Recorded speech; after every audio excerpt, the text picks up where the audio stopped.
نہیں سر، آپ میری بات ہی مکمل نہیں. سر مجھے پتا ہے جو فیصلہ آ چکا ہے آپ وہی سنائیں گے، لیکن 2 منٹ مجھے دے دیں، میں اپنی بات کہہ دوں. تو 10 جون سے وکالت نامے سائن نہیں ہو رہے. آپ کو پتا ہے ہم مختلف کیسز میں ہماری اوپر FIR ہے، صرف ایک کیس میں نہیں ہے، پورے بلوچستان میں، جیسے ایک ڈیرہ مراد میں ہے، گلزار میں ہے، کراچی میں، ان سب کے لیے وکالت نامہ ضروری ہے، یہ آپ کو پتا ہے.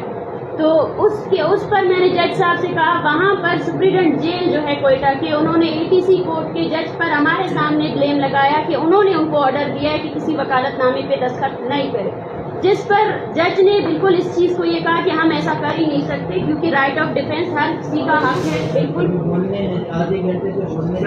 جی، میری بات ابھی تک میری بات مکمل نہیں ہوئی. ایک منٹ. تو اس کے بعد 10 دن سے ہم ریمانڈ میں ہیں. سب سے پہلی بات، ہم نے 24 گھنٹے بھوک ہڑتال کی کیونکہ ہمیں ہمارے ڈیو رائٹس نہیں ملے.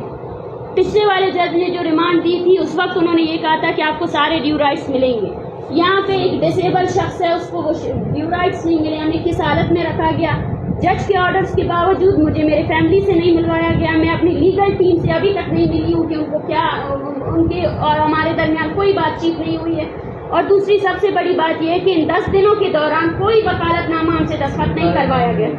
اور پھر کہا جاتا ہے سر پلیز اس پر آپ کو، کیونکہ پچھلے جج نے بھی یہی کہا تھا، انہوں نے بھی آپ کی طرح ہی یہی کہا تھا کہ آپ وکالت نامے دستخط کریں، لیکن انہوں نے یہ کہا